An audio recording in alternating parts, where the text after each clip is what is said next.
A primeira pergunta é do Marcos Vinícius, do canal Tudo pelo Flamengo. Boa noite, Renato. Vimos um Flamengo hoje com muita dificuldade na criação. Como melhorar essa função nos próximos jogos, onde não poderá contar com os principais homens do meio? É um problema que a gente vai ter. Nós temos alguns jogadores que estão convocados, alguns jogadores entregues ao departamento médico. Então, muitas vezes você precisa improvisar, coisa que eu não gosto, algum jogador em outra posição. É lógico que esse jogador não vai render o que ele sabe numa posição totalmente que não seja dele. Vê que é um adversário sempre muito difícil de ser batido. A equipe lutou, brigou.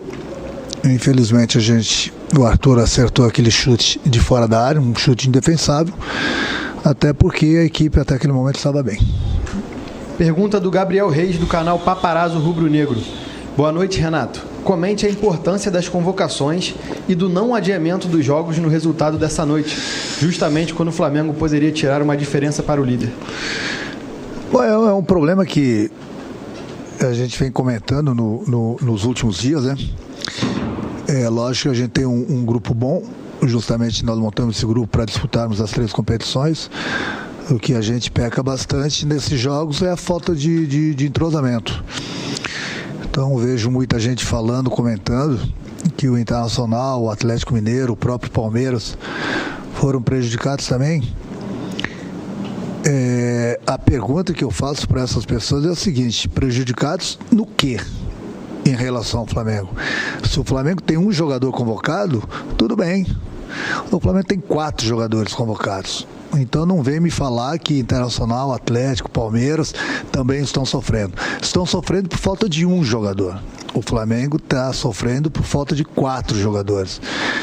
Então eu não estou aqui para ir contra uma CBF, para ir a favor do Flamengo, até porque a favor do Flamengo eu vou sempre. Agora, as datas FIFA. Tinha sido combinado. Então tem gente lá na CBF que está falando e não está cumprindo. E quem é o prejudicado é o Flamengo, por ter 4 jogadores na seleção. Então da próxima vez convoca apenas um jogador. Aí fica igual para todo mundo. Então hoje a gente viu aqui um Bragantino valente contra o Flamengo, e o Flamengo também foi valente. Foi um jogo pegado, difícil, falta de entrosamento, falta muitas vezes de um jogador da posição. É lógico que nós queremos a vitória, mas é sempre difícil jogar aqui. Então, um ponto, nós queríamos os 3, não deu um ponto. Agora, falar que essas outras equipes também foram prejudicadas, aí é demais. Aí é demais para eu que vivo no futebol. Então, da próxima vamos fazer o seguinte: convoque 4 do Palmeiras, 4 do Atlético e 4 do Internacional. Os únicos beneficiados nessa história toda são os adversários do Flamengo e quem está brigando pelo título, que tem apenas um jogador. É muito simples, o discurso é esse, é muito simples. Para quem entende futebol e enxerga futebol, o discurso é esse. O único prejudicado na história, e não é porque sou treinador do Flamengo, é o Flamengo, que está com 4 jogadores. Simplesmente isso, enquanto os outros times têm apenas um e estão brigando pelo título. Eu, se tivesse, por exemplo, no lugar do Atlético Mineiro, eu também queria disputar o campeonato, sabendo que o clube que está brigando pelo título tem 4 jogadores na seleção. Mas quem sou eu, né? Eu sou treinador do Flamengo.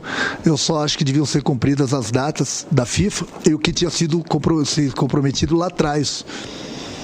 Agora eu não estou aqui chorando porque o Flamengo perdeu. Eu só quero dar um recado direto, não é nem indireto, direto para essas pessoas que ficam falando que os outros clubes também foram prejudicados. Essa é a explicação que eu tenho que dar para eles. Gostaria de ouvi-los quanto a isso, já que esses clubes só tem um e o Flamengo tem 4. Ponto. Pergunta do Gil Carvalho, do canal Superando Gigantes Esportes. Boa noite, Renato. Nas últimas décadas, o futebol brasileiro tem convivido com uma considerável escassez de talentos. Talvez por isso, vários treinadores optam pelo jogo reativo e alguns até obtêm sucesso. Porém, o mesmo não acontece quando tem que propor o jogo. Renato, apesar do resultado, qual estratégia você usa para sua ascensão em um time que tem no DNA o jogo proativo? Eu costumo treinar minhas equipes sempre em busca da vitória, independente de quem quer que seja o adversário. A gente respeita, mas eu tenho na minha cabeça, desde a época que eu era jogador, que no momento que você joga para ganhar, você está muito mais próximo da vitória do que da derrota. Agora, nós estamos com o time hoje, eu não estou reclamando das ausências, o que eu estou reclamando é a falta de entrosamento e muitas vezes a falta de um jogador da posição. Então é sempre muito difícil, que eu falei, jogar aqui com o Bragantino. Faz horas que, inclusive, o Flamengo não ganha do Bragantino. Então é um jogo sempre muito difícil. A gente joga para vencer, mas o adversário também quer vencer.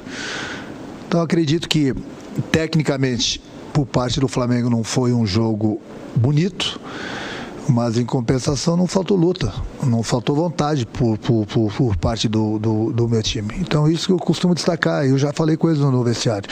A falta às vezes de entrosamento, a falta de um jogador da posição, mas não faltou luta. E isso tem que dar os parabéns pro meu grupo. Tecnicamente não foi tão bom, tudo bem, faz parte, mas temos que levar em consideração essa falta de entrosamento da minha equipe.